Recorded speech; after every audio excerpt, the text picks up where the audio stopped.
The morning sun rose over the vast, shimmering expanse of the Pacific Ocean, casting its brilliant, golden rays upon the pristine sands of a secluded paradise known to the select few as Fantasy Island.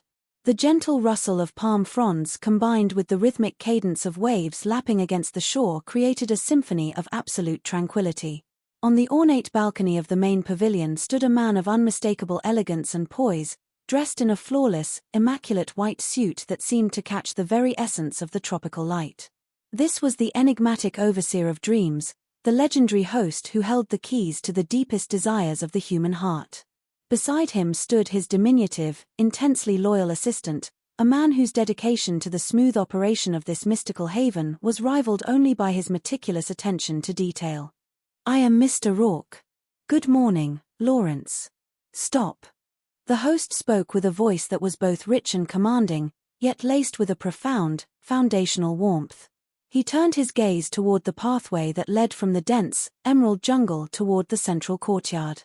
Lawrence, who had been adjusting his immaculate bow tie, paused in mid-motion and looked up, his face bright with the expectation of a brand new day filled with extraordinary transformations. Before he could utter his usual cheerful reply, a sudden, inexplicable shift occurred in the ambient atmosphere. The warm tropical breeze grew noticeably cooler, bearing the heavy, unmistakably primal scent of the deep ocean trenches. A shimmering mist began to materialize near the edge of the courtyard fountain, spinning softly like a small, localized vortex of sea foam. "Hello, Rourke. Hello, Naya. Are you surprised to see me?" Out from the iridescent haze stepped a figure of breathtaking grandeur, a woman whose beauty possessed an unearthly, timeless quality that could only belong to the legends of the deep. Her hair cascaded down her shoulders like liquid sapphire, and her eyes held the dark, mysterious depths of the open sea. She carried herself with an innate, sovereign dignity, though her expression was clouded by a profound, centuries-old weariness that sat heavily upon her royal brow. "Oh yes, Naya, very surprised." Mr. Rourke stepped forward, his composure remaining entirely intact despite the astonishing nature of her sudden reappearance. He bowed slightly, a gesture of deep respect for a being who belonged to a realm far older than the modern world. His eyes searched her face, recognizing the complex emotions swirling within her ancient spirit. "What brings you back to Fantasy Island after all these years?" Naya let out a soft, melancholic sigh that sounded remarkably like the retreat of a tide over hollow pebbles. She looked down at her hands, then back at the host, her voice trembling slightly with the weight of her eternal existence. "I am 1,000 years old, Rourke. I am tired of being immortal. I am tired of falling in love with sailors. I am tired of luring them to their deaths. I am bored, Rourke. And my fantasy is to end it all. I want out." The confession hung in the warm air, heavy with the sorrow of a millennium spent in isolation beneath the waves. For 10 centuries, she had witnessed the fleeting, fragile lives of men, watching them perish while she remained unchanging, bound by the rigid laws of her divine heritage.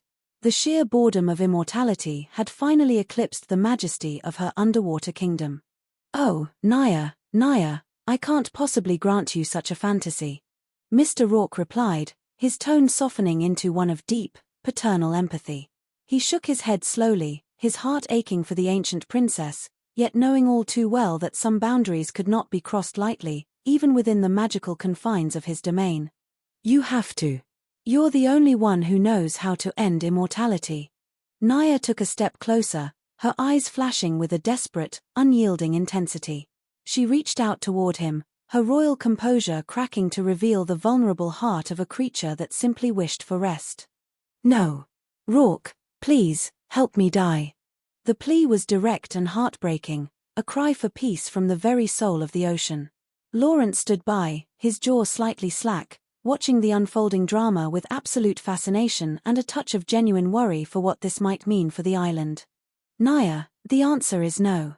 Mr. Rourke remained steadfast, his voice a pillar of absolute certainty. He knew that true peace could never be found through mere negation, and that her true desire was not for non-existence, but for a life filled with genuine, unburdened purpose.